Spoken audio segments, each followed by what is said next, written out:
او الملعب ده مش مساعد الفريق النهارده، ويعني كان ممكن تطلب كده، بس هل يعني ايه السبب ان انت ما طلبتش تغيير الملعب؟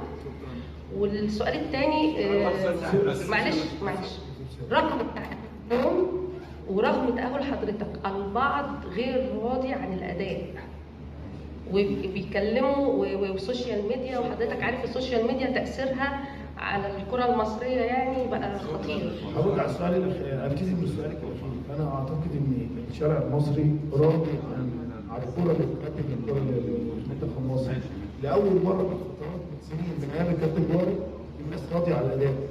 يعني بقول من الكابتن جوهري لسه ما عدتش الكابتن حسن شحاته.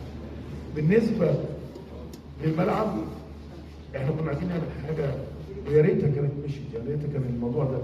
احنا كنا عايزين نلعب في المحله، كنا عايزين نلعب في ملعب القناه، عايزين نوسع القاعده، يبقى الجماهير